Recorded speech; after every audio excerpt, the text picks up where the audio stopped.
for an adult audience. Loveline may contain sexually oriented content.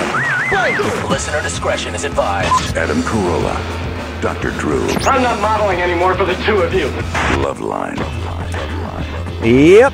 Slight correction before we get started here. Dr. Bruce, who you all know and love. I was going to say love, but then the word indifferent popped into my mind. But all right, you all know and love it. Dr. Bruce is also board certified. He's an addiction medicine specialist. He's also a specialist in emergency medicine and volunteers at the prison to remove tattoos from gang members. Got to say hi to my homies there. He is, what homos? No, in prison. Those guys are great guys. I understand. I'm sure. And I know. They actually like it. It was all one big why, misunderstanding.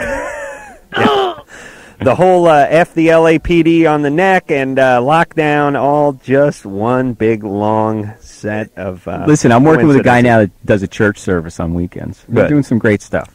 Listen, Dr. Bruce is the most decent guy in the world. God-fearing, wife-fearing. Who else do you fear? That sums it up. What is, do you think that's what brought you and Drew together, that sort of commonality of both being scared assless of your wives? I think both wives have a propensity to say things out of school at times. Yeah, they're definitely my wife. I won't speak for Susan, but Susan has no compunction about saying things about you out of school. I'll say that. No, she got no. We have a wide open relationship, and she keeps Drew on a short leash. I wouldn't even call the leash.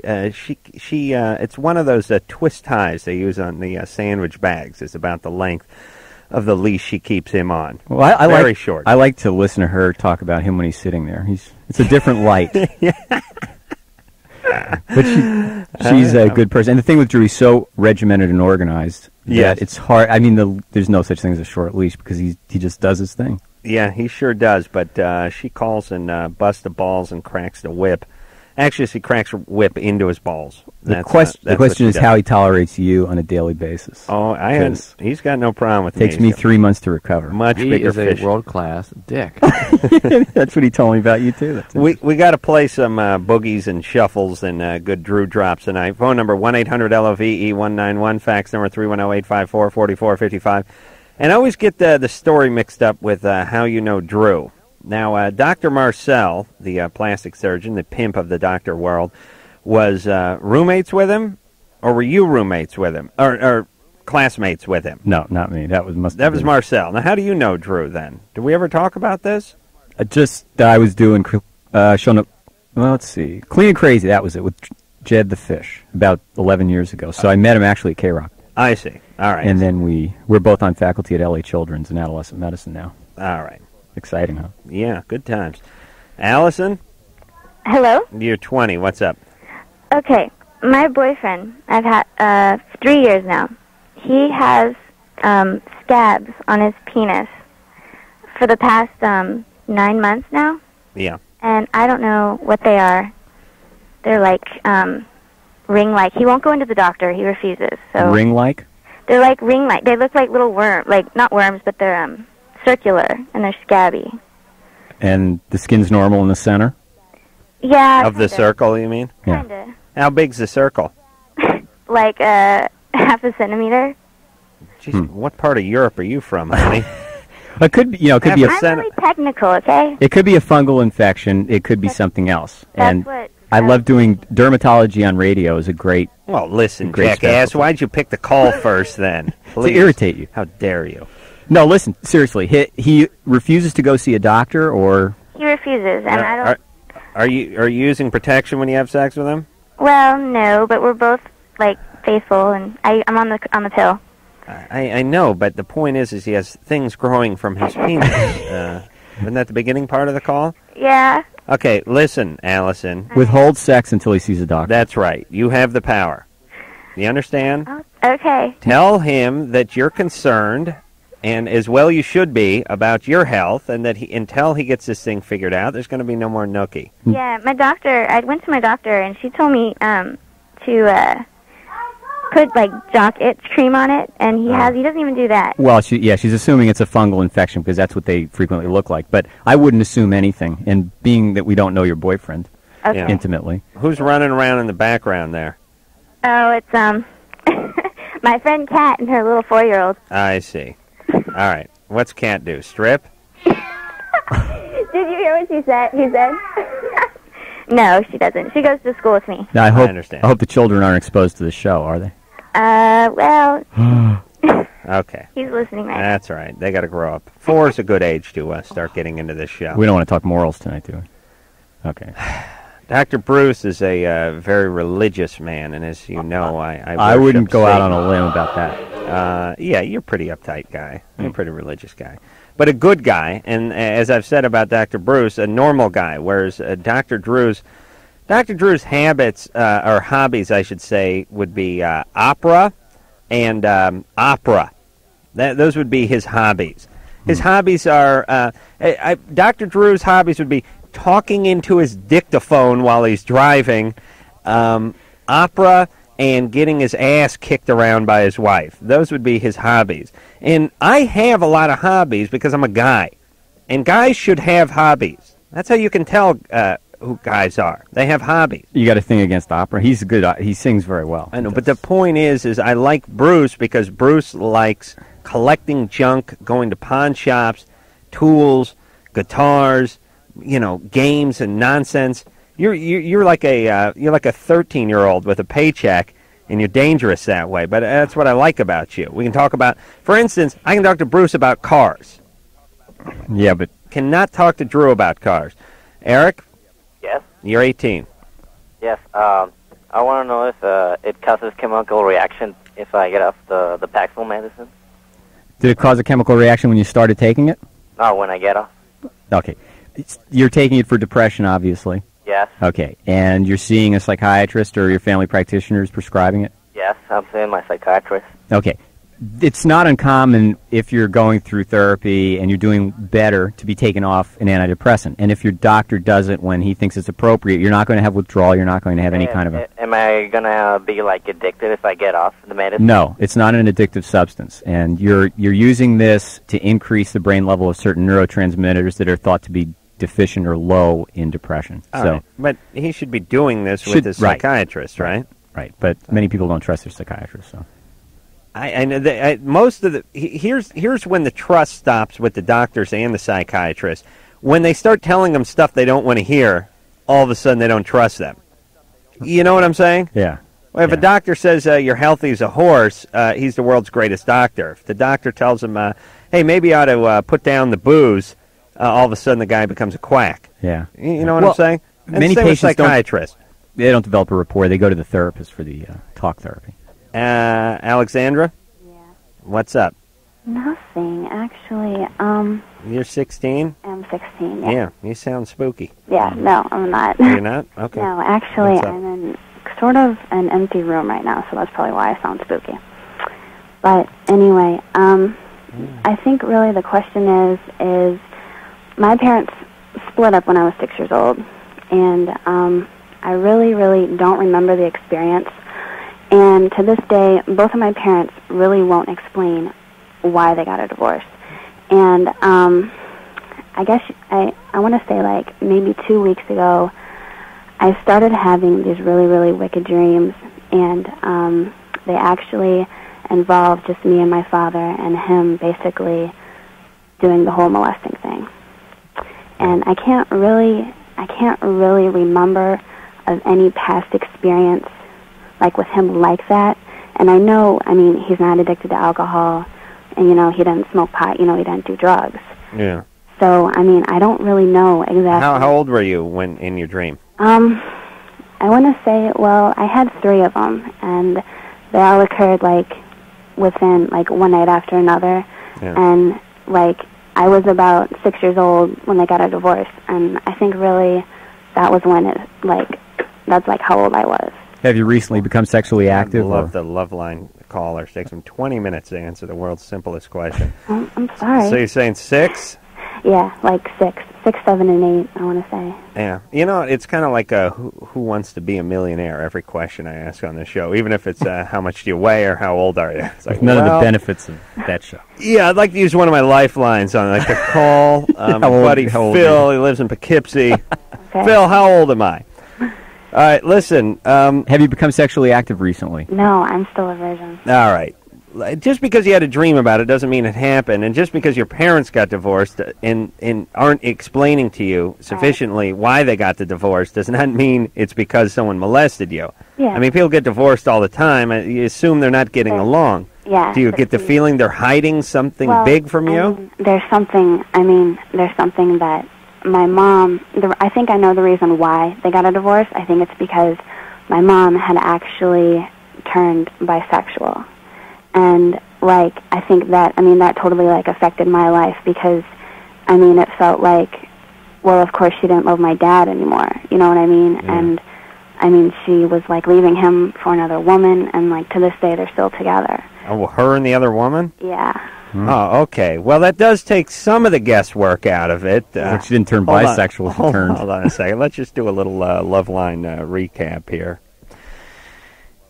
My parents were divorced when I was 6. I've continually asked them why they were divorced, why they got divorced. They won't tell me. And I've never got to the bottom of it. Okay, now fast forward 3 minutes. So you don't know why your parents got divorced? Well, I have a suspicion. It's possibly because my mother met another person of the same sex, began a relationship with that person, is still with her today.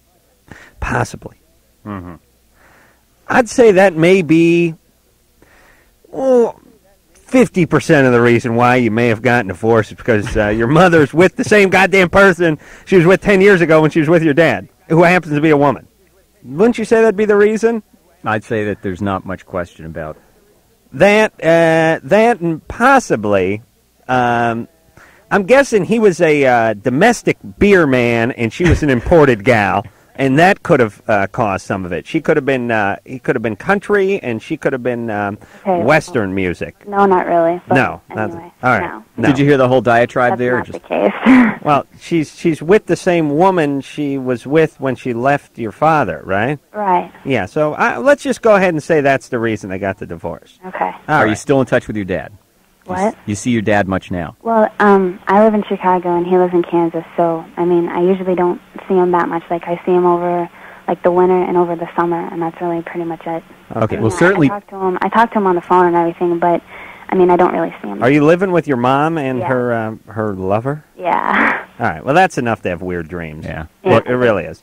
It's all just, right. I Listen, don't know Bruce? where like my dad comes in. Okay. I'm going to wrap this whole thing up in 15 seconds. Bruce, quiet down over there. Let's just assume your dad did nothing to you. Mm-hmm. All right? Let's work from that premise because I don't know what good it does for you to think he did. I don't think he did. I would assume he didn't. I'd say the bigger impact was your mom going lesbian and you being raised by these two lesbians from age 6. Doesn't mean you're damned to a life of insanity. You're 16. You've been through some stuff. You're having some dreams. Don't buy into all of it.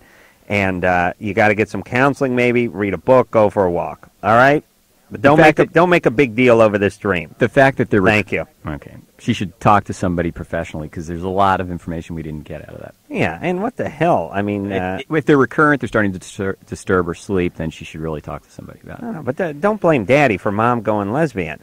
That's a bigger impact, right? The whole Oedipal thing occurs a lot earlier. This is at 15. That's a little unusual. And listen, it can listen. It freaks a 6-year-old girl out when mommy hooks up with another mommy and moves in like Cagney and Lacey. Luke? Yeah? You're 15. Yeah. What's up? Well, I was wondering how I can make myself feel like I'm having sex during masturbation. Yeah, because you're a couple of years off, Luke. I can hear it in your voice. Yeah. You know what I love? We got 15-year-olds that sound like they've done time, like they've been driving a truck, like they drove a truck from Vietnam. And then we have 15-year-olds that sound like they're 11. Luke? What? You're young, right? You got hair on you? Yeah. You do? Hmm? You sound like you're a late bloomer. But that's a good thing. Yeah, I'm a late bloomer. Yeah, that's all right. You know, Dr. Drew says that people are late bloomers live longer. They get in less trouble. Of course, too. that's just more time not to get laid, but yeah, and they tend to get in less trouble. A lot less trouble as teenagers. What are you going to do? Are you practicing or anticipating the event here? Why are you focusing on this? I was just wondering. Are you so you are masturbating? Yeah. You are, but you'd like a more realistic sensation? Mhm. Fill your hand with Cheese Whiz that's been microwaved for just a few seconds. Really gives that feeling, and put a piece of shag carpet, a little sample between your thumb and forefinger. Can we do a medical disclaimer here so that I don't know. if somebody actually tries this? Luke, that's a dead-end street. Many a man before you has tried this since the caveman days. When You're not they going to used recommend blow up hollow walls, out trees and fill them with elephant lard. Before the show, I predicted to the staff that we were going to go the vegetable fruit route, that No. you were going to take that route. Hey, Good. hey, Luke, Hmm? you get a mayonnaise jar and you fill it with ground beef and you microwave it. You know, Okay. but just warm it up, just so it's just a little warmer in room temperature. Luke, listen to me. Do not take any of Adam's advice because it sounds like you're thinking he may be serious. The thing Who to cares? the thing to do Oh, is you hump some ground beef. Who cares? you sound like a normal kid. Do what you normally do, and don't try to get creative with reproducing the female body in a an inanimate object. Luke, do you have People have gotten in trouble. do you for have that. stuff to look at? No. You don't have the internet or a Well, Playboy? my parents took my computer away. Yeah. 'cause Well, I don't want to ask why. yeah. The keyboard was stuck to the monitor. That's why. Were you accessing porn sites or something like that? Yeah. Oh. Yeah. All right, Luke, Well- just close your eyes and drift back to those days of porn sites, and you'll be fine. You know what I love? Quiet down over there, Bruce. I was talking to a bunch of guys about this. There's something about the age for man, 13, 14, 15. Luke's a little bit of a late bloomer at 15. He sounds a little more like 13. But the point is all these fantasies, X-ray glasses, becoming invisible and sneaking into the girls' locker room. If I could only make a woman in the lab. You know what I mean? A lot of those fantasies like center around women who you give some magical pixie dust and they fall asleep and you're able to grab their boobs or something without them memorizing. I think they call that stuff roofies now. But you know what I'm talking about? Is there a 13, 14, 15-year-old male on the planet that doesn't kind of have that fantasy about simulating a woman, creating a woman, making a woman? Very normal. But Very normal. when we go out and start spending too much time on the internet, at this age, sex, it's fine when it's fantasy, but it can start to become a drug, and when they start associating too much masturbation, too much dopamine being released, actually, if there are other unhealthy things going on in their life and the family, it can start to become a bit of an obsessive problem. But what do you think about this, Bruce? When we were coming up, back when, we didn't have a VCR. Your family didn't have a VCR. They didn't have cable. They just invented television when I was growing up. Yeah, I mean, they really didn't have cable, right? No access, right. Cable, they didn't have access cable to was something that a guy at a circus walked on. That was what cable was, Todd. They didn't have internet, obviously, and computers and all this kind of stuff. And even the page porn stuff wasn't too graphic. You had a Playboy or a Penthouse, and there wasn't a whole lot going on with that. So you didn't go to the next step. I mean, that's where you were at. Right. Now, if you're looking at all sorts of bizarre lewd acts being performed on video, on the internet, and all this kind of stuff, well, the thing about sexuality and about being young is you keep wanting to go to the next level with it. And the next level from what's going on today, I mean, if you got gangbang 48 colossal combos, mega cum shots on a video, and you're 15 and you got that thing in your VCR, then the next step is going to the morgue, digging up a corpse, and animating her with jumper cables. Unacceptable. You know what I'm saying? In your own strange way, you're describing the pathology that occurs in some teenagers. And I was talking to one of the adolescent therapists at the adolescent medicine department, and we were talking about MTV and some of the exposure to really suggestive sexual themes, and even that can be too much for early teens. So what you're describing is true when you're exposed to something and you can have access. Mm-hmm. And how important is it for you to pick a network that I'm on when you make a negative example of the deterioration of society? Oh, you couldn't pick. Did I mention a network? Oh, Jesus Christ! I didn't mention you specifically. All right. No, but I mean that's a good point what you said, and it's absolutely true. And that's why if kids don't have supervision of responsible parents, they can get into real trouble. That's right. You should beat your kids with a Bible like Bruce does. When we come back, we'll speak to John. He's worried about his heroin addict brother, wants to know how to make him stop. Bruce will tell him how to make him stop. Maybe the old Bible beating. Make him chew the pages. After this.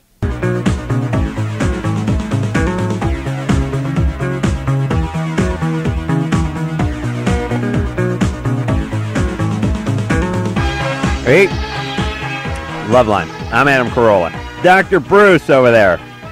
He may not sound like it, but he is qualified, kiddies. What did you just eat? Abba Zabba. Ugh. Yeah. He's smart. Yeah. Danielle and Engineer Anderson got it for me for my little early birthday present. And birthday's coming up Saturday, you know. Happy birthday. Thank you.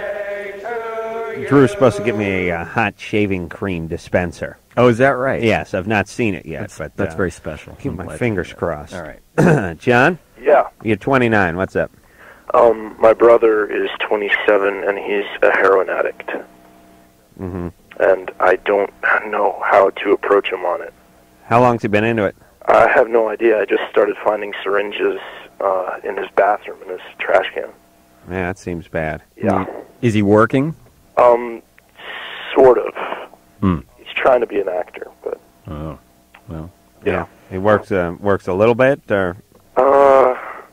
Not really. Just a little extra stuff. I see. Have you known him to have a problem with alcohol, any other behavioral problems in the past, or is this sort of just crept up out of nowhere? Well, I knew he drank a little bit, but anything like a normal person, not too much, but he would get drunk, like, not too often. Okay, well, you know, there are lots of questions that could be asked, but before Adam shuts me off here, you can do what you can to raise the bottom to have him experience consequences. Obviously, somebody that's into heroin, there's a certain progression of the disease, and if he's early into it where he's not having a lot of consequences, you know, it's obviously an extremely euphoric, very addictive drug, and people will go to great lengths to continue to use and to avoid the consequences and to avoid people that try to present reality to them. You don't want to get into the place where you get addicted to trying to save him. That doesn't work either. The codependency route. So, what if he just told him, I know what you're doing, and let's do something about it? That's a great place to start. It's not too easy to approach him on that one. Hey, you're his older brother. I know, but it's just, he's a little whacked, let's just say. Okay, are there people around? Does he have a girlfriend? Are there people that he has close relationships with? He has close relationship with people. He doesn't have a steady girlfriend. Okay. You know, there's the risk of talking to other people and doing an intervention, confronting him in a loving way, saying, look, because we care about you, we want you to get help, and we're not going to continue to support your use in any way at all. Now listen, the older brother should be able to tell the younger brother whatever the F the older brother wants to tell him at any stage in life. Was that Leave It to Beaver, or there's an inherent fear that younger brothers have of their older brothers, and it goes on throughout life. And there's an inherent dysfunction in families that they came from, probably. I'm maybe sure. Not. But listen, you got to do what you've got to do. Right. I mean, you got to go up and confront him, and if he can't hear it, he can't hear it. You got to do your job. It's a horribly dangerous thing, and the recovery rate for IV heroin use is not the greatest. So consequences, if the guy got arrested and thrown in jail, I mean, it would be much better than the risk of dying every day that he's taking. Set him up. Rich? Yes. You're 25. Yes. What's up? Before I joined the military, I could have sex all the time. And I joined the military, they started pumping me full of anthrax shots, and it's like, now I can't even get an erection. I was wondering if the anthrax shots had something to do with that. I'd heard some stuff, and I'd heard about some military people refusing to take the anthrax vaccine, or whatever you want to call it. I don't know of a relationship with erections. Maybe going in the military had something to do with that. No, I don't think so. I think it's just the shots or something they're giving me. I don't know what's in it, but it's doing something to me. Well, my sex drive is just gone. I can't even maintain an erection anymore. Are you still in the military? Yes. And Wright-Patterson Air Force Base. And what do you do over there? 88 Security Forces. I'm an Air Force cop. Oh, really? Yes. How long have you been in the military? 2 years. Okay. What's the frequency of the shots? They start out, they pump you full of it, like every 2 weeks you have to go and get a shot, and then after that you get like a 6-month booster. Yeah, I know of no association with erectile dysfunction. I mean, my sex drive is just gone, and it's the only thing I can think of because it started about the same time I got the shots. You masturbate? Not anymore. I mean, I can't even get it up. It's just a limp noodle. Oh, really? Yeah. Jesus. Yeah, you got a lawsuit going. I'm surprised you haven't commandeered like a F-14 and just gone nuts. That's the Navy. We have 16s and 15s. Oh, all right. I was right in between. All right, well, F-16, F-15. Yeah, jump into one of those and go nuts.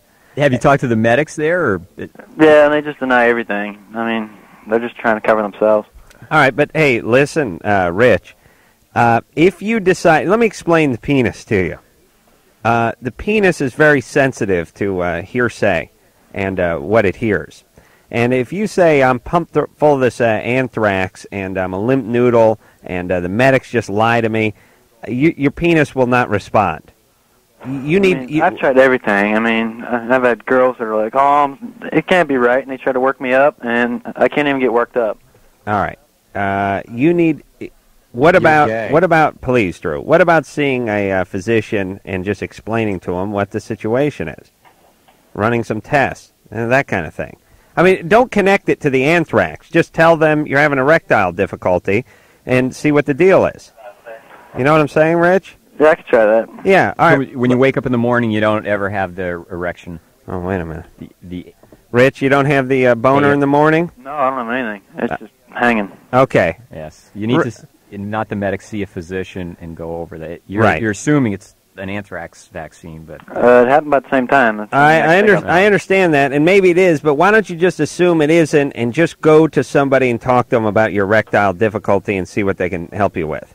Okay. All right. Hey, Adam, one more thing. Good luck. Yeah. Lick 'em, man. What? What did he say? I don't know. I didn't hear what he said. Anderson, what did he say? Anderson? Oh, is he dumping something? Yeah. Something about God licking.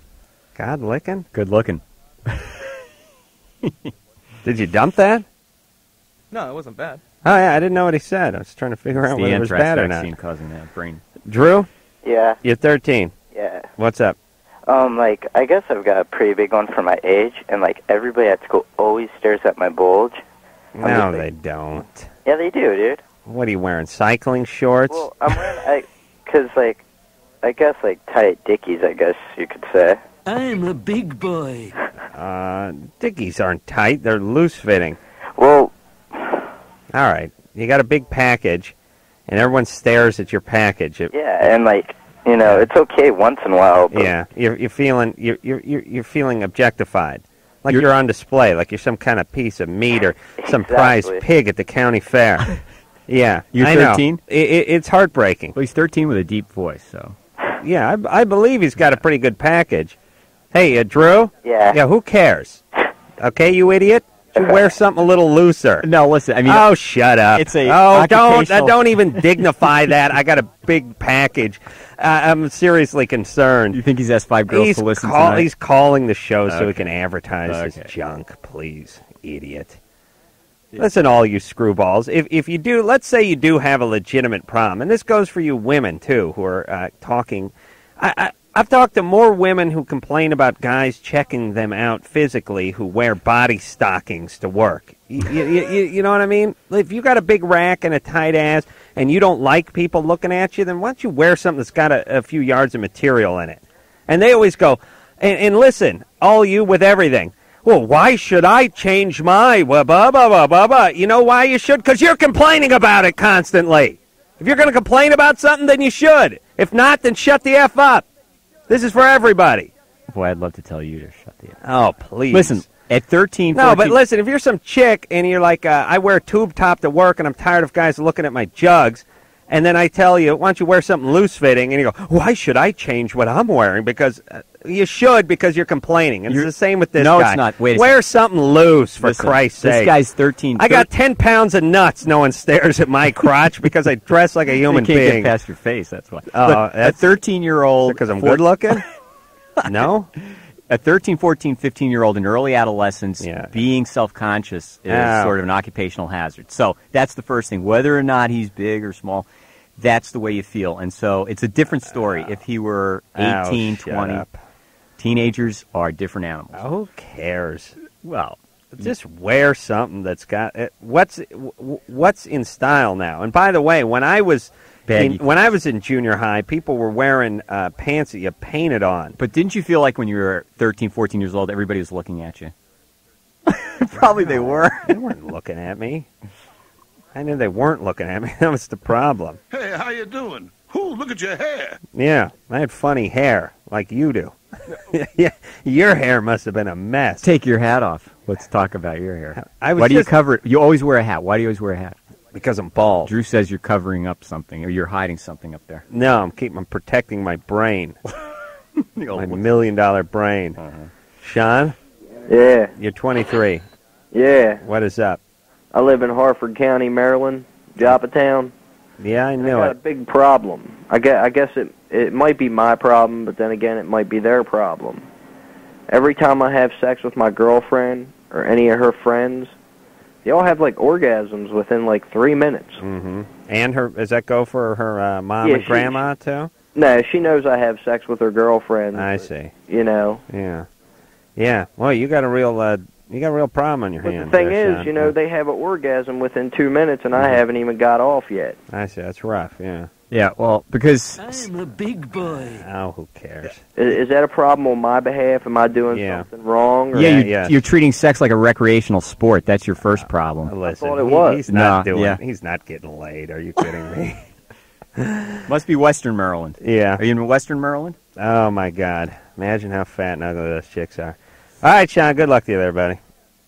What could I do to it? Oh, who cares? You can still have an orgasm. Who cares? They have an orgasm. Wear a condom. Because they need to have an orgasm when I have an orgasm. Do you wear a condom? Yeah. All right. Good Well, luck. wear two.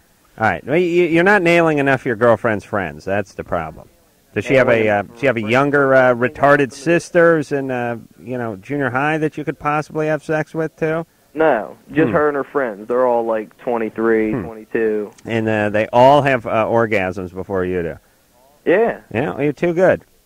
You know, what do you do to prevent that? It's never happened to me. Get in a monogamous relationship and develop some sort of intimacy on a real level. If you could do that, you'd have better sex. This is the older cousin of the guy who calls with the package that's too big. Do you understand that? I believe it. I can. My problem is I got too big a package, and the people in junior high are looking at me. And then the next caller is my problem is I bring too many women to orgasm too quickly. What do I do? If I were you, I wouldn't insult your listenership. You kill yourself. High That's percentage. what you do. Oh, screw all of you. Sylvia? Yeah. Listen, I'm not one of these kiss-ass hosts who sits there and looks at every listener as precious and unreplaceable. You're all replaceable. That's the way I look at you. You leave the radio, stop listening. There'll be someone else right behind you. And if someone doesn't fill your shoes, who cares? One less idiot listening to this show. I could care less. I don't even know. I have no idea how many people listen to the show. I don't know what markets we're in. I have no idea. I don't know what the ratings are. I wouldn't know it. Sylvia, would you like us to send you a listener satisfaction card? No. No? Okay. What is your question? Funny. Okay. I don't know if there's something wrong with me, but lately when I've been having sex with my boyfriend, I haven't been able to orgasm. But you were in the past, though, right? Yeah, we were. We've been together for about a year, and lately we've been having problems between us. Well, there you go. During orgasm? No. I'm sorry. I mean, are you able to have orgasm? Were you able to have orgasm during intercourse? Yeah. With him, yeah. And now, And no now, orgasm during intercourse. What about oral sex? Yeah. You can still have that one. Yeah. Men are selfish pigs. He's going down on her. Does it surprise you? I mean, what Adam initially hit on that was right on, that you're having problems in the relationship and it's affecting your sex life. Do you think that's what it is? Of course. You women are so immature. No, that's what it is. Friend, and she was telling me that there was studies that have been done that when you felt an emotional bond with someone and then it wasn't there anymore because of problems that you may have been having, that you can't feel like emotionally close to them when you're having sex. Yeah, you don't have to do studies. I think that's absolutely right. And one of the reasons, avoiding getting too sexually involved with somebody. I love it when you spaz out. I know you love that. I have to do it just to... Too many good thoughts at once. Good thoughts. Should I ask her your favorite question? Boring thought number 1, boring thought number 2, and boring thought number 3 all collided in your mouth. Question number 1. How long were you dating before you had sex? 1 day, 2 days, or 3? No, probably about a week. He nailed her on the table of the restaurant. I would say that has something to do with it. The sooner you start how dare you? How dare you? What? We've been together for about a year. Yeah, it's got nothing to do with it. It Listen, sabotages the growth of the relationship Shut when you up. get involved sexually early Shut on up, like you that. Bible thumper. Do you think that there's something wrong with me, or No. This is a healthy sign. Shut Bruce's mic off, please. He is a world-class. I want to be with other people sexually because I can't. You want to be with other people sexually? Listen, Sylvia, here's what's happening. You guys are drifting apart. You're not so in love. That's it. You're closing down. Right. This is what women do. It's like, those, the movies when they're shutting down something big, like a big warehouse or something. They get that whole bank of switches, boosh, boosh, boosh, like the cockpit of an airplane. Start shutting down all the engines when they're gliding in. They just flip switches, switch after switch. Women are do this in relationships. Guys don't really do it. They get kicked out. They don't know what's going on. They're confused, or they meet somebody else. They're immediately into them. But women start the shutdown process early, and she's shutting down. Right, and the men don't care. They don't notice. They can have sex. Yeah, I don't care if there's they're going to drive it right into the mountainside. Right. All right, she's shutting down. She's thinking about other guys. Fine. You're 20, natural. We're going to take ourselves a little break, and we'll be back after this.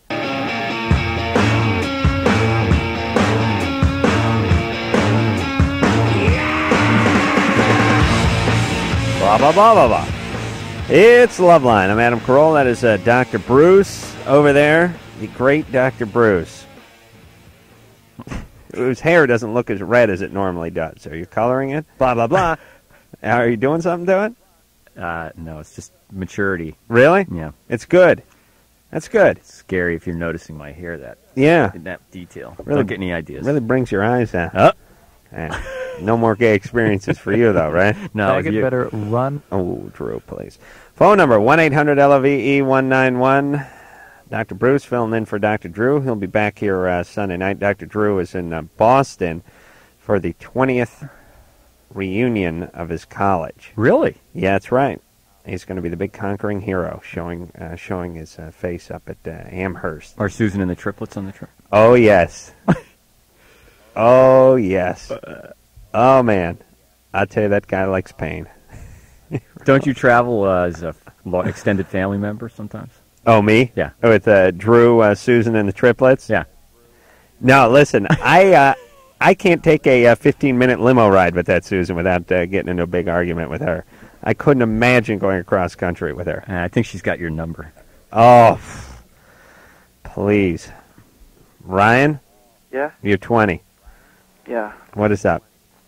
I've been getting some problems lately. I've been kind of cutting up my arm, and I'm not a complete moron. I know it's not exactly a smart thing to do, but... No, I know. But listen, I'm not going to jump on you for this, because it's a legitimate problem a lot of people have. I mean, people call this show, at least. No, it is a legitimate problem, and many people do have this problem, and it has nothing to do with being a moron. It probably has something to do with something that happened to you when you were a kid, or maybe even something you don't remember. Anything like that happen? Well, I wasn't abused. My parents didn't hit me over the head with a crowbar or anything like that. Yeah. My main thing is, what happened? What's the worst that they did? What's the worst that somebody did? Well, my dad, in my opinion, is an idiot, and he kind of left when I was like 12, but that's pretty late to have some... Yeah. Whatever there is a lot of anger inside. That's one of the ways it can come out. But you're not alone in this. There's support groups. Therapy does help, and you need to see a professional. And you'll find that any therapist you see will be comfortable talking to you about it, will know about it, and will know what to do. Have you talked to anybody like that? Yeah. Ryan? Oh, Ryan, have you spoken to anybody? I've talked to a few two close friends of mine. Yeah, that doesn't count. You got to talk to someone you don't know. Who's do you have smart. access to somebody that's a counselor or even a school counselor to start with? Well, not really. What do? Do you go to school?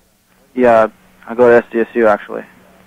SDSU? Yeah, I'm a psych major. Imagine that. Yeah, oh no, I'm not surprised. Listen, go use some of the services at the school. They've got great counseling services there. That's a place to start, and it has nothing to do with being bad or abnormal or. Yeah, a lot of people do this. Right. All right. So go in there and ask for help, please. That's all. You called this show. Go over there and talk to them. Damien? Yeah? You're 15. Mm-hmm. What's up? Well, I don't know how to tell my parents that I am taking stolen Paxil. Yeah. Oh, why don't you just stop taking it and then not tell your parents? Well, I want to tell them because I'm also taking other medication. Yeah, I understand. Let me repeat that. Why don't you just stop taking whatever it is you're taking and not tell them? Okay. I know it's a little confusing. What else are you taking? Wellbutrin. Okay. And you're taking, obviously, the Wellbutrin for depression? Yeah. And you're seeing a doctor? Mm-hmm. When do you see a doctor next? 2 to 3 weeks. Okay. I don't know exactly. Don't they know you're seeing a doctor? Yeah. Well, they're the ones who put me on the Wellbutrin. Right. And you started taking the Paxil to get a buzz off of it, or to, were you taking it to abuse it, or because you're more depressed than the Wellbutrin could help you with, or what was going on? Well, originally it was just for the buzz, but it doesn't really do anything. Oh, good. Well, then stop taking it. Where are you getting the Paxil? A couple friends of mine actually burglarized a pharmacy to get it for me. Oh, that's good. Did they get their film developed while they're in there? Wait a second. To get Paxil specifically? No, they were stealing other prescription drugs, I guess. I don't know what they were doing in there. All right. Well, you run with a pretty fast crowd there, Damien. Hey, Damien? Mm-hmm. Why don't you just stop taking the Paxil, and then you don't have to tell your parents? All right? Well, yeah, the whole thing is, can you get in to see this doctor sooner than that, and are you comfortable telling him? I don't know if I can get in earlier. All right. It's just a matter of just stopping taking that, and you're taking Wellbutrin. What happens if you just stop taking Paxil? Well, probably nothing, but not knowing his case, it may destabilize his mood. You just don't know. All right. Well, get in there and talk to. I don't know. Hey, you shouldn't be. I mean, it's absolutely something you shouldn't be mixing these things together, taking medications like that on your own. There's so many things that come up. First of all, your parents are not going to be as concerned with where you got it as with the fact that you're taking something that could be dangerous. And you could tell your parents you borrowed it from somebody. Tell them whatever you want if you're afraid of the consequences of your friends breaking into a pharmacy, which sounds pretty horrendous to me. But you're the most important thing. So, Damien, talk to your parents, and whatever you tell them about getting the stuff, stop taking it, let them know, because you just don't want to stop taking the stuff. Ultimately, it's their fault for naming him Damien. I mean, you're asking for a certain amount of trouble. You name a kid Damien. Yeah, they just you know what I mean? They just seen The Omen, and hey, even before The Omen came out, Damien sounds like a troubled name. You know what I mean? You name your kid Stu. Carolla. I like when what are those little animals on that Toyota commercial, and they're walking across the street, and the car zooms by them, and they go, "Oh, it's just a Carolla." Whenever I see that, You think of me? I think of you. Really? Those little cute little animals. I wonder if other people think of me when they see the Carolla commercial. I drive behind a Carolla and read the tag, and it doesn't inspire anything. But who knows? You know, I did. You know, when on the Craig Kilborn show, they do those little tests, the little quiz that sometimes involves your name if you have a name that sounds like something. I did Kilborn last week, but I did it like 2 years before that, and I was sitting up there during the 5 questions, and he said, "Last question." Name a car, a Toyota Compact, bestseller in America. And I said, Tercel. And he said, nope. And I went, Camry. Nope. And he thought you were trying to be a comedian. I don't know what he thought. I was dead serious when I brought those up. So what did your face look like when he said Carolla? It was beet red. Thank you very much. Mm-hmm. We're going to take a little break. When we come back, more of the beet red-haired Dr. Bruce. Yep. Thank you. It is Loveline. I'm Adam Carolla. That is Dr. Bruce over there. Dr. Bruce is filling in for Dr. Drew tonight, who's over at Amherst, his 20th college reunion. He's going back like MacArthur came back to the Philippines, the conquering hero. Dr. Bruce is board certified. He's an addiction medicine specialist as well, and he's an emergency medicine specialist, which to me just seems like the worst job in the world. Just be nice. It really does. Why? saving lives. And I'll tell you, my hat's off to you, but it really seems like something only a handful of people could do or would want to do. It's actually one of the most popular training programs in medicine right now. It's probably in the top 2 or 3 because it has well-defined hours, and as opposed to the 30 years ago when anybody just filled in an emergency department, there's a defined body of knowledge. Yeah. Here's your defined hours: 8 p.m. till 4:30 in the morning.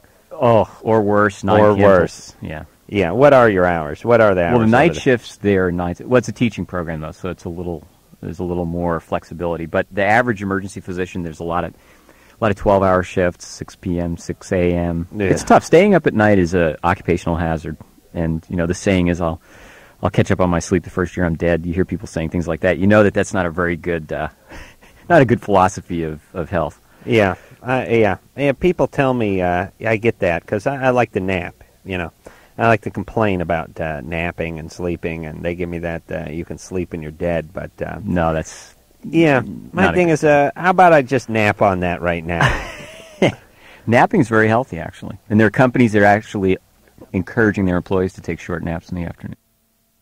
And you start drinking. That's not what they're talking about. But stereotype there. Good 20 minutes in the middle of the day. Absolutely. Yeah. Listen, they do tests on those body rhythms and all that kind of stuff, and it turns out that if you can shut down, I think it's like 2 in the afternoon is when it's supposed to hit you.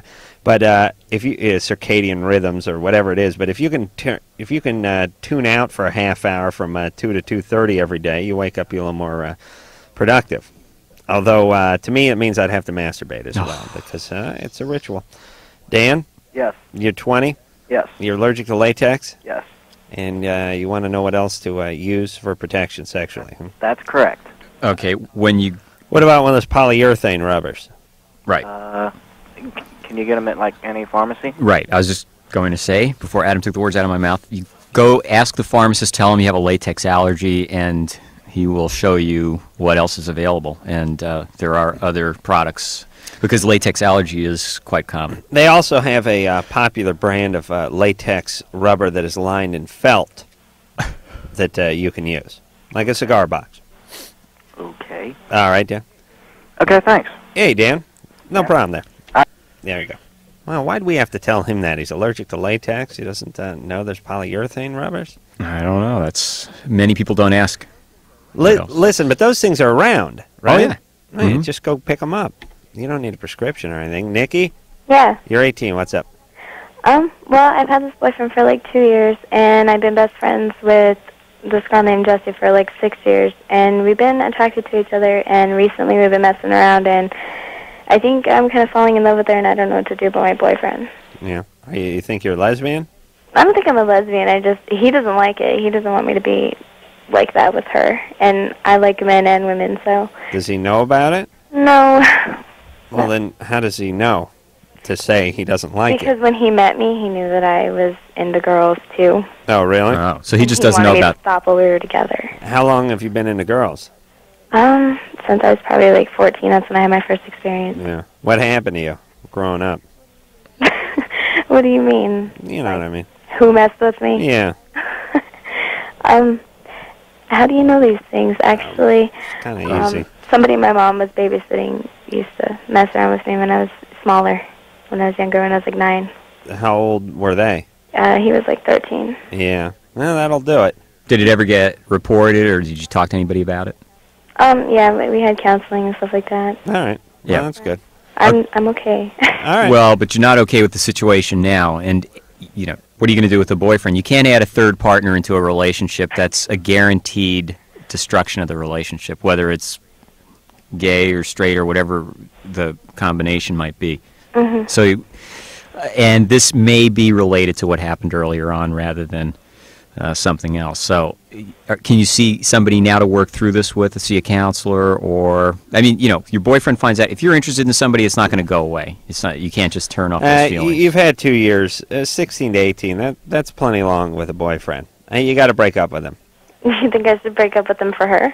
No, you should just break up with him because you're done with the relationship. Oh, okay. So you don't believe in long term? Because he wants to get married. Yeah, I believe in long term when one of the partners is not screwing around with somebody.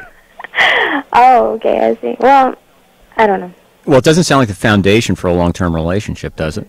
No, not really. It doesn't. It's not like, I don't think it's that serious between me and her. It's just that I don't want to have to hide it. But he won't go for it. For some reason, he thinks it's disgusting. Listen. So. Listen, Nikki. Yeah. You're trying to get out of this relationship. Believe me. So why don't you just be a big girl and get out of it? All right? Okay. All right, goofball. You don't need somebody all the time, You can take a little break sometimes. Yeah. Yeah. I know it sounds out of the question, but you're allowed to take a couple months off, Mm-hmm. Be on your own, do a little thinking, and that kind of thing. Yeah. All right. Really, it sounds like you should talk to somebody again. Now, let me tell you, Thank you. When you're bi, that's it. There's no downtime. There's go down time, but there's no downtime. Oh. Yeah, I'm allowed to make a bad pun joke every once in a while. I mean, and listen, all you bi people, please. When you tell your partner I'm bi going into the relationship, you're saying you're going to cheat. Mm. You absolutely are. Otherwise, why bring it up? Who are you kidding with that nonsense? And that is ridiculous, all that bi stuff. Well, maybe she thought it was something attractive to this guy. Who knows? Obviously, she found out it was wrong. Or he's found out that it's wrong. And guys, you guys that are bi, I ain't buying it. He's bisexual. Bi is gay.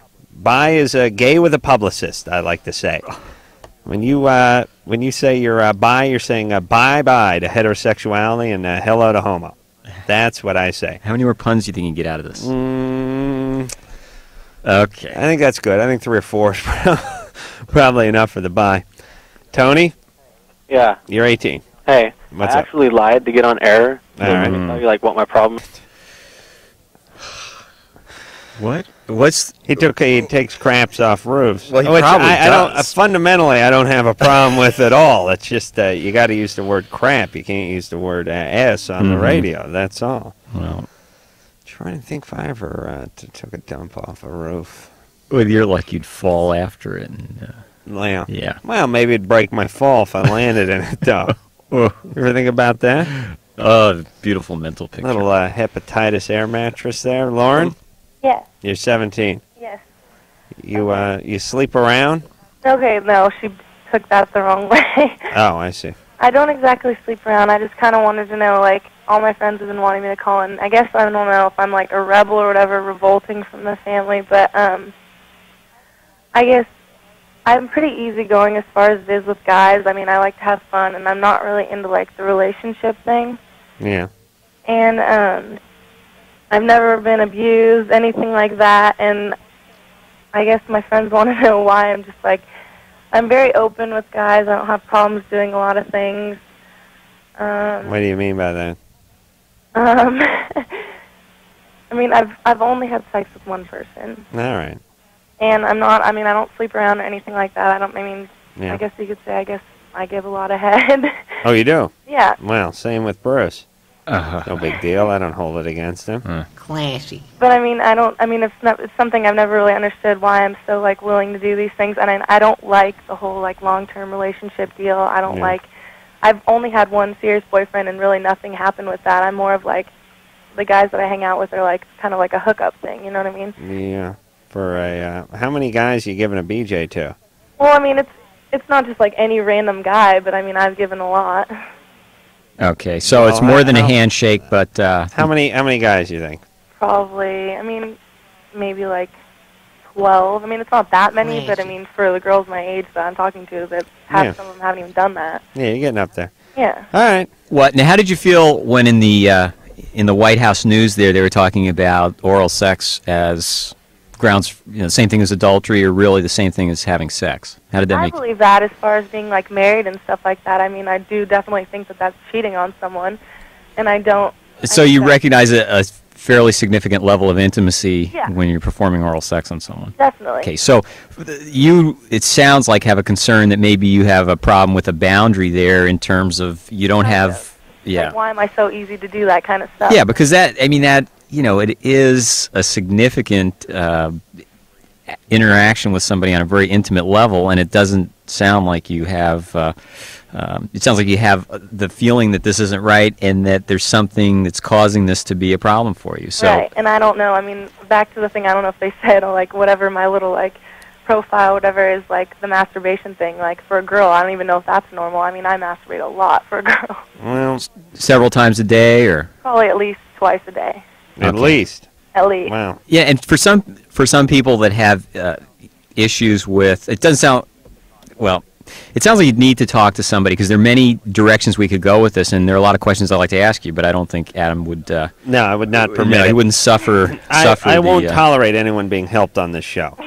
But Lauren, you sound like you're real communicative. It sounds like you really are searching for answers and you want to get some help. I think you need to talk to somebody, and it can get to the point where you have what's considered a sexual addiction, and you can get addicted to your own dopamine, your own pleasure hormones, and you can start to escape to a place where pleasuring yourself, is a place you go where it always feels good, and you're escaping from something else. So there are a lot of things to explore here. All right, but there's definitely something up, Yeah, Lauren. there is. You got to look into it. Who do I talk to for that? Don't talk to one of the guys you're blowing. Obviously. No, Stick away from that. school counselor. Do you have a gynecologist? I mean, you must have had a gynecologic exam at some point, a pelvic exam. Are you comfortable with that, doctor? Is it Somewhat. a lady? Somebody who's either a doctor that deals with teenagers, that does adolescent medicine, or a gynecologist, or a school counselor that you're comfortable with. It sounds like maybe talking to a woman would be more comfortable, but don't underestimate the ability of somebody. Aren't all female doctors East Indian? You know what I mean? Don't have any white ones, do they? What's up with white chicks? They're not smart enough to be doctors? Aren't they all Indians? Well, yeah. It reminds me of the time when No Doubt was here and you had that comment about Indians. Well, you got in a lot of trouble that time. So why do you pursue these racially tainted comments that are? Why is it a racially tainted comment to all white Indian? Which yeah, I know. Listen, do you remember your 7-Eleven comment? Listen, all you retards who don't admit there's any difference between any cultures, or that certain cultures don't have a greater capacity for certain things. You're sadly mistaken. Just look around.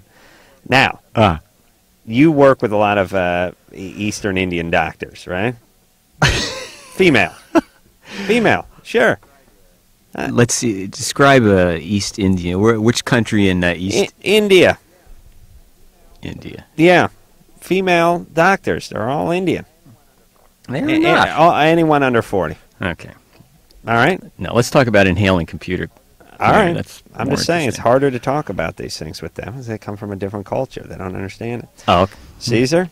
Yeah. Thank you. You're 19. Yeah. Yeah. What's up? Well, I've been in the past couple of weeks, I've been inhaling computer air. Is that bad for you? Computer air? Yeah. The computer cleaner. Yeah. Anything like that. There's no difference between inhaling that, spray paint, gasoline, any volatile solvent type substance is really bad. It's really addictive. It can have. It's really addictive. Yeah. It's kids that inhale gasoline early on or spray paint have a much higher incidence of alcoholism and drug addiction later on. I mean, it doesn't take a genius to figure that out. Listen, son of Tardo, if you're so desperate and so effed up that you're 14 and you're sucking on a can of Quick Start from the automotive section of the Pep Boys because you're trying to get a little ether buzz going, I'd say you're heading down a road to addiction. I'm not surprised that person ends up being an alcoholic, but I don't think the hoofing is what got him onto the alcohol. It's the fact they were going to. They had a predetermined date with alcoholism already. Absolutely. All right. So this guy's 19, though. You wonder where he's been the last 5 or 6 years drinking. All right. I had a kid whose drug of choice was whiteout fluid, and that was it. And we detoxed him. I mean, there wasn't much detox. What did he do? Just paint his tongue with it? No, I mean there are various ways people that abuse inhalants have special ways. How do you abuse the whiteout fluid? He was just inhaling it. I think they've changed the formula so that it's not quite the same. But anyway, so this kid, he went through a 30-day program, and his slippery place wasn't a bar. It wasn't behind the school. It was off the supply area of the store. Staples. But for Caesar, how to stop? Can we just... All right. Caesar. Yeah? Any history of addictions, alcoholism in yourself or your family? Parents, grandparents? No. My dad drinks, but it's every once in a while. It's not that much. Okay, let me just cut to the chase.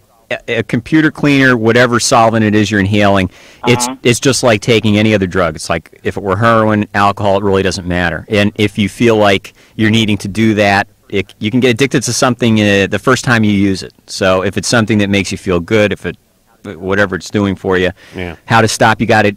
If you're feeling like you're having a problem stopping, you got to talk to somebody that works with people with addictions. What about going to some sort of CA meeting, Computer Cleaners Anonymous or something? At AA, you'll find people that abuse multiple substances. All right, so seriously, what you do? Go to an AA meeting and get started there? AA's fine, but I mean, I'm not sure where he's at with this. If he could talk to a counselor or a therapist. Go to an AA meeting. All right. Tell him what you're doing. Chris? Yes. You're 20. Yes. What's up? Well, I recently had sex with my manager. I work at Burger King, and she's a little bit older than me, and she's married, and I've been feeling pretty guilty about it lately, and I was just wondering how I should approach her husband. I want to, come clean, kind of get it off my conscience. You think that's a wise plan? I don't know, but I just can't. I don't think I can live with it anymore. I'm feeling pretty guilty. Do you like her? Nah, not any more than the one time. Where'd you have sex with her? At Burger King.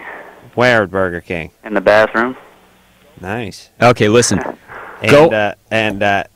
Did you just sort of pull your plastic smock up, or how did that work? Was it after hours? Yeah, we were both working late. We were closing. Yeah. And there was one other person working with us, and he was outside smoking. And she kind of came on to me, just actually started rubbing herself up against me, so we just kind of went back into the bathroom. And yeah. Okay, Chris, listen. Shush. I'm still in the moment here. Hey, what's up with you guys and your overcapacity for the ketchup use over there? You guys go pretty heavy on the ketchup on those burgers over at Burger King. We do. We enjoy ketchup. I like Burger King because they're, charbroiled. Exactly. But you go nuts with the goddamn ketchup over there. It's like you're trying to get rid of the stuff. Easy. We have a little bit too much. Yeah, I mean, let me explain ketchup for a second. Please. It's nice to have the flavor of it, but you don't want the patty swimming in the stuff. And then it gets all over the lettuce and the onion, and things start wilting, and it soaks into the bun, and the bun gets doughy. I want to talk about onion rings. Lighten up on the ketchup over there. Lighten up on the grease in the onion rings. Well, you guys will have to come to Carson City, and I can hook you up. Oh, yeah. It's beautiful country over there. It is. Now, but listen, Chris. Yeah. Your instinct to tell her husband is a very bad instinct. It's a very good instinct. It's a good instinct, but I don't know that I. It's a good instinct that you feel some guilt and some remorse, and that you may be playing a part in breaking up some relationship or something like that. Mm-hmm. But practically telling him could lead to some real problems. Right. People have been killed over less. Absolutely. Yeah, that's true. And B, you're letting you're essentially throwing a rock at a beehive where they're all dormant, and they may just come out and chase you into the lake like the Ham's bear. Okay. So here's my point: you're not interested in her. Nope. Good. Let it go. Well, does sexual harassment sound? I mean, this is his boss. No. So we don't want to go down that road. Just leave it alone. Well, just leave it be. Yeah. You have your own moral value system, and you have guilt. How do you normally deal with guilt? How do I normally deal with it? Yeah, do you go to church, or do you? I usually confront it. Yeah. Okay. Well, but if it's something to do listen to me. Just wait. If it's something to do with God or it's not, there are ways to acknowledge that you've done something wrong. Making amends does not always mean going to that person. Even in 12-step programs, you have to look at the consequences of making amends. And it sounds like you feel. I'll tell you a good place to start with the ketchup. Stop putting so much ketchup on. There's a way you could repay society. Why don't you send Adam a Whopper with no ketchup through the mail, and he will get it here, and I'll see to it that he eats it. That'd be pretty gross. I will do it. Hey, and Chris, what's up with you? You're 20, and you got a boss over at the Burger King? I have a what? It's a bad sign when you're into your 20s and you got a boss over there at the Burger King. Oh yeah, well it's a night job I do. How long ago did this happen? It was about 2 months ago. What's going on during the day for you? I'm just going to school. I see. Junior college? Yeah. All right, that's I fine. know you hate junior colleges.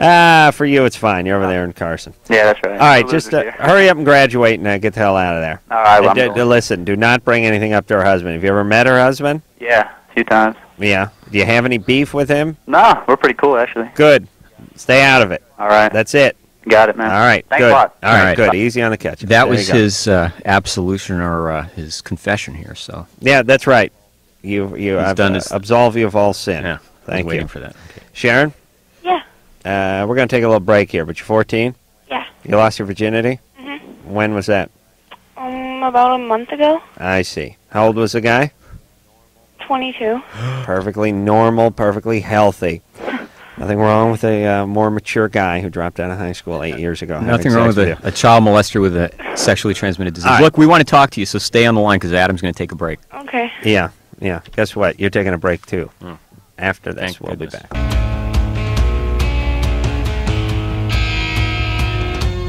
It is the Loveline. I'm Adam Carolla. That is Dr. Bruce over there, filling in for Dr. Drew. Phone number, 1-800-LOVE-191. I want to thank Mickey Wartell, who sent me a lovely book, a birthday present, a little bit of an early birthday present. It's a book called Sex for One, The Joy of Self-Loving. It's illustrated, and I was just perusing the pages here and becoming nauseated by these horrible drawings of people doing things to themselves with vibrators and the like. And listen, y'all, don't need to read a book on what to do with the junk on my own. I really don't. You're writing a book about how to satisfy yourself when you're masturbating. It's like, let me tell you where this book's going to come in handy. How many pages? Oh, no. How many pages we got here? We got 177 pages. Good. That means I can whack off 177 times if I tear out each page and use it as a bib. That is as much use as I'm going to get out of this book. You might as well write a book on breaking wind or growing your fingernails. You started out, now you totally trashed this guy that sends you this book. No, I appreciate Mickey for sending me the book, and it's the thought that counts. But listen, the day I read a book on how to whack off, the day I kill myself. Sort of an insult. You're the master. Please. Masturbator. Yeah. It's like asking Bruce Lee to come join your new karate academy so you can show him the ropes, Sort you of know? Offhand compliment gone awry there. Yeah, offhand is a good way to put it. Shan, I'm fascinated that people will even write a ridiculous book like this. You'll read every word of that book and never tell us. As you know, I believe reading poisons the mind. I read nothing. I barely know how to read. I don't enjoy it at all. And I would certainly not read a book on masturbation. Mm-hmm. And again, it's amazing. And all those books on like tantric sex and how to bring your partner, all that stuff. It's just such a load of crap. Please stop writing books on that nonsense. See, grandiosity, narcissism. Yes, thank you. You have. Well, as I told Drew last week, it takes a great man to admit when he's great. Sharon, you're 14. What's up? I had sex like a month ago. That's right, with the 22-year-old. Yeah. Where'd you meet that piece of work? At a party. Good times. And I'm hoping you were 14 at the time. You weren't 13, were you? No, I was 14. Okay, well then that's fine. And have you spoke to him since? Well, I kind of saw him on and off like every weekend for like a month, and then we did it like after that. Yeah. So I haven't seen him since. No, What's wrong with him? He's in a band. I don't know. Oh, he's in a band. Oh, great. What kind of music do they play? Like punk. Oh, good. Well, he's setting quite an example. Where are your parents? Do you live at home? Yeah. Are they? What's the problem? Because it doesn't sound like you're very well supervised. My older sister's kind of whacked out, and my dad lives in Vegas. I don't really see him all that much. All right, good. Okay, look, I mean, it's like an emergency thing. You got to get checked out right away because we used a condom. We did safe and everything, so I don't know what I could have. Well, I hate to tell you, the condoms, they can break, they can leak. If it hurts to pee, it sounds like you have a urinary tract infection. Yeah. No. It only it stings my vagina. It's not anything about.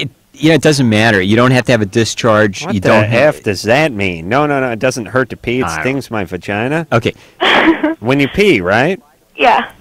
And here's the thing: buy the Boy, do book, they have dumb and callers. this may not strike you as being true, but you're 14, he's 22. You've been molested, basically. Okay, and I Don't say that. Well, I look a lot older than right, but your brain is 14. Okay, your brain may be 12, and this guy's brain is shriveled. Also, I mean, this guy is a predator, and there are reasons for there being laws, and you need to be protected from people like All that. right. That's what your parents are supposed to be doing. All right, Okay. listen, Sharon, Mm-hmm. you got to go get checked out. It's probably a urinary tract infection, but you got to get checked out and calm yourself down just a little bit. Would you, hot pants? You're 14. Don't be. You're heading down a very slippery slope here. Yeah, can I ask another question too, real quick? Yeah. I smoke pot Yeah. a lot, and I've been bleeding out of my butt for a week. You've been bleeding out of your butt. Mhm. Hey, Sharon. Yeah. What's that? Okay, listen. What's that have to do with smoking the pot, though? Well, she wonders if it does have something to do with it. Okay, how long have you been smoking pot? About a year. Every day or? No, like once every 2-3 weeks, I guess. Okay. Oh, I'd love to give your dad a good ass kicking. I really would. Oh. What a horrible, wretched job he's done as a father. Is there a responsible adult in your life that you can talk to?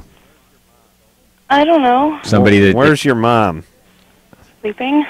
I see. Lives with me. I'll and write that down. fine, and Sleeping. Right. Do you Yeah, at can you- school? Is there a can school? you- hold on a second. Can you confide in your mother? No, we had a huge fight, and there was a big issue over Christmas, and I went to the hospital, and we don't really talk at all. How about a school teacher that you're close to? Hold on. Shush up. Why'd you go to the hospital? An overdose, a drug overdose. Oh, I see. Around Christmas time. Yeah. Well, that's a nice stocking stuffer. Why, you're going to have to get back into something here, Sharon.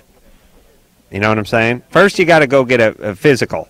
I mean, you got to get your ass looked at. You got to listen. As long as they're down at the vagina, if they just drop another inch and a half, they're right at the ass. They take care of that. I've never been to a gynecologist or anything. All right. Okay. How about family planning clinic? Do you know where there's one near you? Yeah. Okay, you don't need parental consent. You need to get checked out. Go and there. These are people that do this every day. They're good at holding your hand, telling you exactly what's going on, and making it as comfortable as possible. Oh. And you need to get checked out. You don't know what exactly you contracted, if you contracted anything, but it's not normal to have pain anywhere down there. And as far as blood in your stool or blood coming from your rectum, you have to have that checked out too. I mean, it's very unlikely it's cancer, hemorrhoids, fissures. There are many things that can cause it, but you have to have it looked into. And No, school teacher, She could have minister, prostate cancer. yeah. If you don't have a parent, you're out there, you don't have a parent that's a responsible parent, to have an adult that has good boundaries and that has a healthy life themselves that you can get to know and talk to about things like this for any teenager that has that kind of a home life. It can save you a lot of grief. I pray Rosie adopts her. That's where I'm at. And listen, let me send a quick message to all you pathetic fathers out there who sire a couple of kids and then move out of town and start your new life with your new wife and your new family that you'll eventually screw up sooner than later, too. Here's basically what you leave behind. You leave behind a dummy that gets humped or raped by 22-year-old punk rockers and passed around parties like a joint at a Doobie Brothers reunion concert. You cowards make me sick. Can you send a message to 22-year-olds that do this? Yeah, and listen, all you brain dead retards that are banging around on these 14-year-old victims at age 22. I know it seems like easy pickings for you, but like I said, wouldn't it just be easier to head down to the morgue and get yourself someone who's not going to put up a fight? Or how about the mental institution? You can find someone who cracked their head on the coping of a pool and is brain dead, and just pull the respirator out and shove your dick in there every once in a while. Pathetic. I agree with you for once. Anderson, don't worry about it. We're in the safe harbor. I'm allowed to say that. You guys make me sick. And really what you're doing is you're victimizing victims. Right. You're taking people that are already down and you're getting a little lower on. You're getting them a little lower. Mm-hmm. It's like you're taking a poor person and you're cheating them out of money. It even pisses God off. I hope you feel real good about it. Well, I wish there was a God so they'd punish people like this. I really do. Dad and all the victimizers who come around after this. But it's mainly the dad that I'm PO'd at. Just stop having kids, for Christ's sake. And if you do have them, be man enough to take care of them, you pussies. Micah? Yeah? Anderson, don't worry about the foul language over there, please. It's righteous indignation, Anderson. Yeah. Trying to make a point. Thank you. You're 13. What's up? I can't even explain it. Like my cousin, his is big and everything, and he's got hair growing, and he's only like a couple months older than me, and I got like no hair down there, and it's like really small and everything. That's all right. You're just as normal as your cousin. That's right, except for he's got a big penis and plenty of hair. Yeah. Yeah. Listen. Don't worry. It'll never come in. No, listen. What makes your penis grow, the hair grow down there, it's hormones, okay? And the hormones kick in at different ages for different kids. We can find a 14-year-old, a 15-year-old that's in the same position you are. It's a matter of different people have different bodies, and the hormones are different. And it's frustrating, even embarrassing, when you got to go in the locker room and this guy is starting to develop. And one of the first things in males that starts to develop, when the hormones start flowing, the genitalia gets a little larger, and it's sort of intimidating for somebody like Micah. But it will grow, and I guarantee you within a year you're going to have some hair down there, and you'll have a solution to this problem. Yeah. Yeah. I guarantee Bruce was a late bloomer.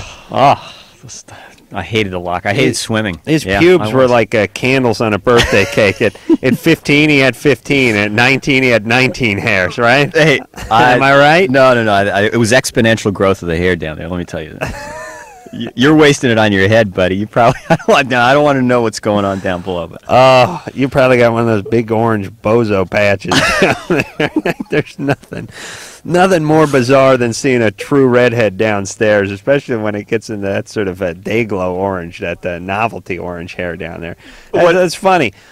You know what's funny about the redheads, Bruce? Bruce is a redhead over there. Though thank God the hair on his head is shifting to a slightly more auburn red instead of that life preserver orange. You're not as attracted to that earlier. No, I like the new Bruce. Oh my God, I really do. But seriously, Bruce, back me up on this. A lot of guys, especially, have the red hair down. Here's what I want to say. Will you stop stuttering? All right, hear me out. Sound like me. People that are blonde-haired, when you talk about the hair downstairs, it's usually a little darker and not quite as blonde as the hair on their head. Thank you. You agree with that? What's the end of your study? I mean, how many people... Do you know what I'm talking about? Yeah. Would you say that's a true statement? I'd say you've had a lot more experience observing. Just say yes, you retard. Yes, you retard. Okay. But people who are redheaded, on top, on the head, down there, it's novelty orange down there. It is clown orange. You know what I mean? It is way over the top. It's not darker. It's brighter. Yeah. What is that how you are? I'm fluorescent down there, Adam, but you're never going to see it. You're like a beacon. You know, one of the few things I remember you saying that I thought was funny was maybe a year ago or so, something about a gecko. Things? How dare something you. about a gecko in the forest of the pubic hair of your butt or something like that. It was just a hilarious comment. And I still wonder what was with the animal life living in your pubic forest. Let's not shift to my anus. It's so convenient. It's so easy for you to go to somebody told me you were my making ass, fun of isn't me it? on the air last week. I just have to. I'm just curious, because I've missed the show 1 or 2 days. And sure. What were you saying about me? I have no idea. I'm sure it was bad. Whatever. Anderson it was. can play. Imitating you, actually. Oh, I was? Talking about a phone call that you made to him. Went something like this. Hey, a buddy of mine's bought a helicopter. He's taking off out of Van Nuys in about 45 minutes. I want to know if you want to go check out San Fernando Valley with me. That's what you said? I guess I did. I don't remember. Moron. Oh, it's all out of love for you, Dr. Bruce. Jay? Hey. Hey, Spunky. What's up? You're 17? 17 from Phoenix. Yeah. What's your question? Okay, well, I started using ecstasy about 2 months ago, and I've been doing it every weekend. I do like 1 pill a weekend, right? Yeah. And, at the raves, we use Icy Hot, like on our bodies, and it feels really, really good. And ever since then, I've had this strange kind of, I've been wanting to use Icy Hot as like a sexual lubricant, like really bad. Yeah. And I wanted to know if something harmful could happen there, like some sort of infection. No, you should gargle with Drano while you're at it. Right. That's Good the analogy. Plan. Hold on a second. We got to take ourselves a little break. It's funny. She said she's calling from Phoenix. I was watching the dating game like 2 days ago, and the couple that won, they sent to Tucson.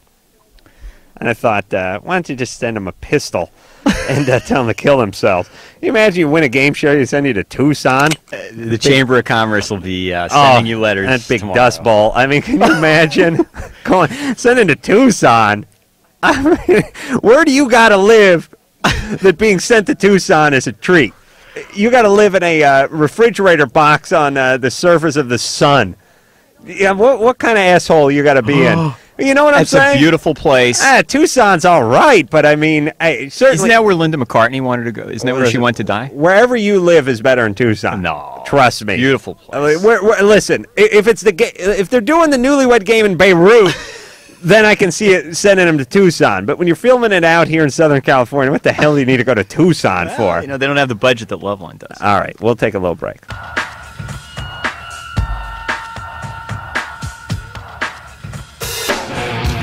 Yeah, it is Loveline. I'm Adam Carolla. That is Dr. Drew, Dr. Bruce, pardon me, over there. Dr. Drew is away at his college reunion at Amherst in Boston. Bruce, where did you go to college? I think there's some liability if I mention it on the air. Oh, shut up.